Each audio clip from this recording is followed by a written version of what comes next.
Olá, nesse vídeo eu quero falar um pouquinho sobre a minha experiência como autor, da diferença entre a publicação com uma editora tradicional e uma editora independente. Eu sou autor de 2 livros, Física Sem Equações e Graças à Graça, ambos publicados pela UCLEP, que é um tipo de editora independente. E aqui eu vou falar um pouco sobre as vantagens e desvantagens de você publicar um livro numa editora tradicional e numa editora independente, né? Primeira coisa é o selo, né? O selo editorial. Algumas editoras, por exemplo, Livraria da Física, você sabe que você vai comprar um livro da Livraria da Física, aquela livraria ela tem um nome, né? Ela tem já um corpo editorial bem formado que seleciona bem os livros. Você sabe que você não vai comprar um livro da editora da Livraria da Física e vai encontrar lá um livro sobre a Terra plana. Você sabe que não vai encontrar isso lá. Então tem certa credibilidade no selo editorial, né?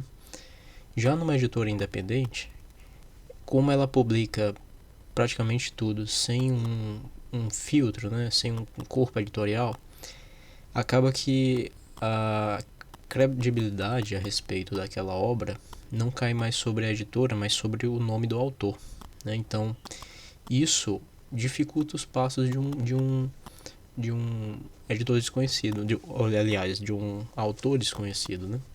Porque às vezes você compra um livro, você nem sabe quem é aquele autor, mas só o fato de você confiar no selo editorial, você compra o livro, né? E isso dificulta um pouco esse caminho as editoras independentes, ela fica um pouco mais complicado para autores que não são conhecidos, né? Além disso, na questão da livraria física, veja, a, as livrarias físicas, elas hoje, principalmente depois da pandemia, elas estão querendo comprar livros através da consignação, né? Isso já existia, mas ficou mais evidente após a pandemia, né? Ou seja, você tem que vende seu livro, você entra em contato com a livraria, você quer que seu livro seja disponibilizado numa livraria física e eles pedem uma consignação. Você deixa lá uma quantidade de exemplares, tem emitido uma nota, né, de consignação e ele fica lá por um tempo, 1 mês, 2 meses, 3 meses, não sei, até vender. Se não vender, aí ele volta para o autor ou para a editora e os que tiver vendido você fica lá com a porcentagem que foi acertada do valor da venda. Acontece que para autores independentes, isso fica um pouco mais complicado porque você às vezes não tem um CNPJ, você não tem como emitir essas notas, né? E no caso de uma editora tradicional, ela se encarrega disso, de fazer essa distribuição para as livrarias físicas. Ela já tem um contato das livrarias, elas já sabem aonde livro tal pode vender. Essa questão da consignação já é uma coisa acertada com a livraria. E no caso da quando o autor submete o livro numa editora independente, esse trabalho fica todo em cima do autor. Eu mesmo já entrei em contato com algumas livrarias para tentar vender meu livro nelas e tive algumas frustrações, né? Tem livrarias que eu deixava meus livros lá, alguns eram vendidos e eu não ficava sabendo, né? Eu tinha que ir lá perguntar e tal, com certa frequência, se o livro foi vendido ou não. Então, assim, e outras, como eu não tinha como emitir essa consignação, elas simplesmente não aceitavam o livro, né? Então, nesse aspecto é melhor, né? Já que você tem esse desejo, se você tiver esse desejo de deixar com seus livros em livrarias físicas, é melhor pela via tradicional. Agora, não é necessariamente um ponto muito negativo, uma vez que hoje em dia as pessoas estão transitando das livrarias físicas para o digital, então não é assim um empecilho tão grande um livro publicado numa livraria independente que tem mais acesso apenas às livrarias digitais, né? Amazon, a da site do próprio editor e por aí vai. Não é assim um empecilho das vendas, né? Mas eu acho que todo autor tem esse desejo, né? De ver seu livro numa estante de uma livraria física e tal. Fica um pouco mais complicado pela via da publicação independente, né? Eu anotei aqui algumas colinhas só para saber o que eu tenho que falar. Sim, a questão da burocracia. Diagramação, capa, correção, publicação e distribuição. Tudo isso na editora tradicional ela se encarrega, né? Se encarrega entre aspas, porque você vai pagar por isso, né? Na tradicional não. Você mesmo pode fazer. Se você souber diagramar, desenhar e tal, aquela coisa toda, você mesmo pode fazer e submeter para a editora independente e ela vai publicar. Isso pode ser bom, pode ser ruim. Eu pessoalmente gostei muito desse processo da escrita, da diagramação, da correção, do registro, enfim, da proteção de direitos autorais de forma independente, porque eu acompanhei todo o processo. Eu escolhi os diagramadores, eu conversei diretamente com eles. Na tradicional, talvez isso não seja assim tão flexível. Eu já conversei com algumas editoras, quando eu tentei submeter meus livros a elas, em que elas exigiam, entre outras coisas, por exemplo, poder alterar o título da obra. E aí eu fiquei meio, né? Eu sou o autor e eu não posso escolher o título da minha obra. Tudo bem que eles devem ter maior conhecimento de marketing, o que faz vender. Mas eu pessoalmente não gostei muito dessa exigência, né? Sim, as editoras tradicionais elas têm um público fiel a elas, né? Por exemplo, Darkside. A Darkside é uma editora bastante conhecida, né? E as pessoas compram os livros da Darkside porque confiam na editora. Tem muitas obras lá que ninguém nunca ouviu falar do autor. E mesmo assim, pela beleza da capa, a diagramação perfeita, o marketing fabuloso que que essa editora trabalha, né? A pessoa compra o livro, né? Então, e isso já não é tão forte nas editoras independentes, por mais que algumas delas trabalhem também o marketing de forma relativamente insistente, né? Mas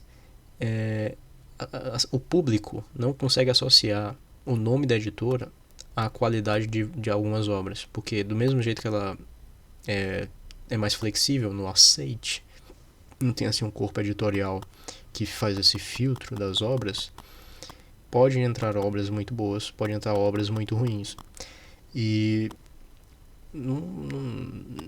não fica assim associado o nome da editora com essa qualidade das obras individuais, pois ela não tem esse filtro, né? Sobre a submissão. Algumas editoras tradicionais têm essa desvantagem. A submissão ela não acontece o ano todo, acontece 1 ou 2 vezes por ano.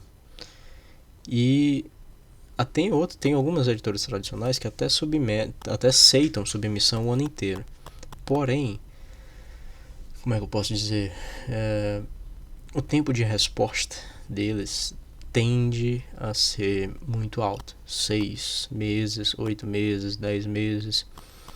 E essa demora meio que cria uma angústia, né? Porque você já tem uma obra ali pronta e você ainda tem que esperar a editora responder se ela aceita ou não, se ela vai quanto vai demorar o trâmite depois que foi aceito. Então isso é uma das desvantagens normalmente da editora tradicional, né? Óbvio, e é uma coisa natural, porque se ela tem que filtrar as obras que ela publica, esse filtro leva um tempo. A pessoa tem que ter um corpo ali editorial que vai ler a sua obra, ver se encaixa dentro da proposta da editora. Então é normal que isso demore, né? Já na independente não. Você terminou sua obra, fez ali a diagramação, tudo. Por exemplo, a Uclap, onde eu tenho, desculpe, né? A Uclap, onde eu tenho meus livros,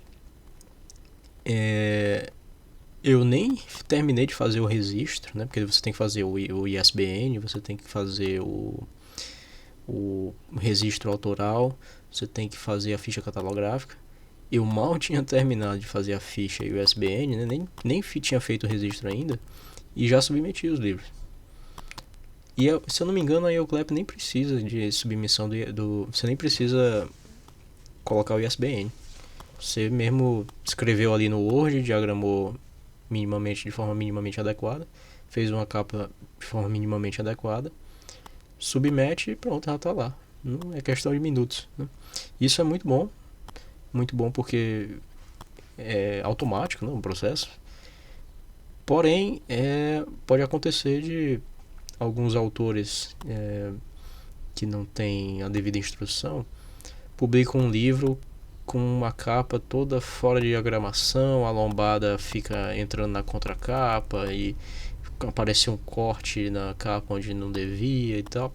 Essas coisas podem acontecer e isso meio que vai minando um pouco a qualidade da obra, né?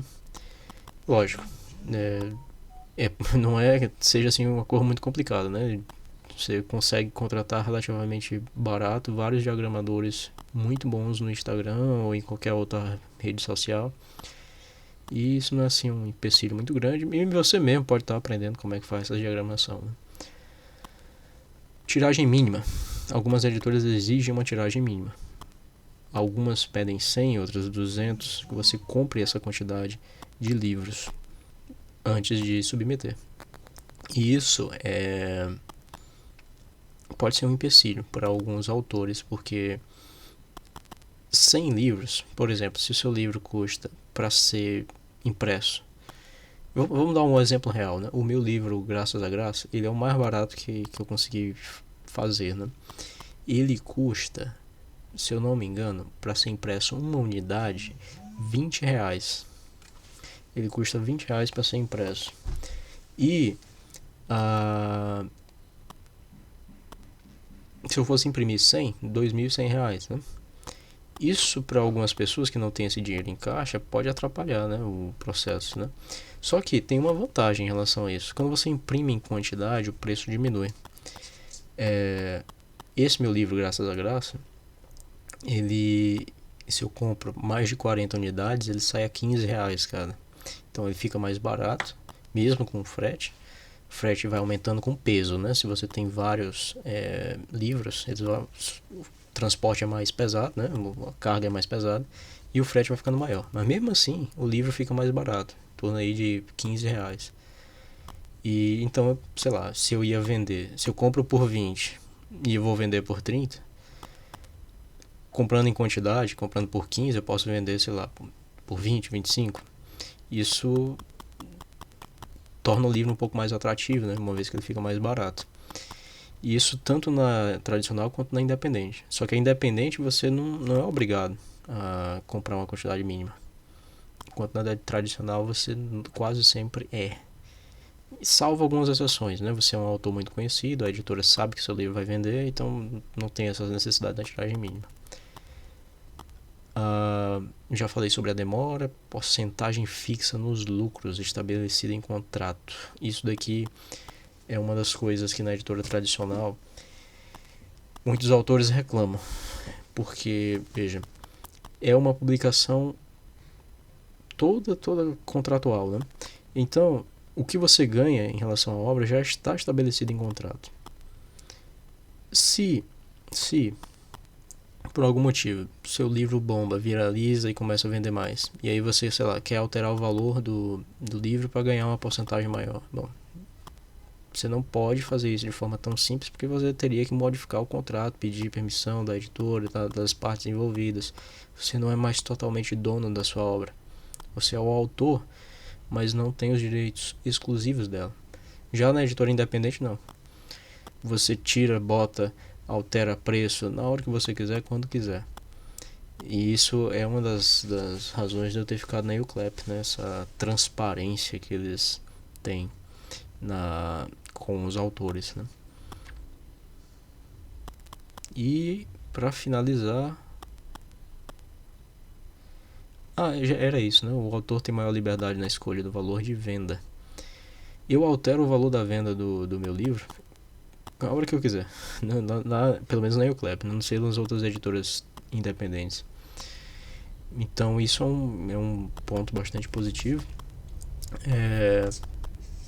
Obviamente tem vantagens e desvantagens. Eu acho que pela experiência que eu tenho hoje, a editora tradicional, se você tem um capital para investir aí 3, 4, 5 mil reais na publicação, seja na impressão de uma tiragem mínima, seja na questão de fazer o marketing e tal, eu acho que vale a pena você talvez tentar uma editora tradicional se você for uma pessoa desconhecida, né, do público que consome livros.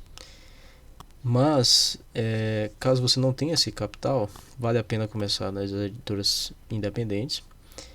E, à medida que você for ganhando nome, você pode continuar ou não, né, na editora independente. E, bom, é isso que eu tinha para falar. Não sei se eu esqueci alguma coisa. Até porque, né, como se eu esqueci, como é que eu vou falar? Então, é isso. Qualquer pergunta, coloque aí nos comentários que eu posso estar respondendo ou até fazendo um outro vídeo respondendo.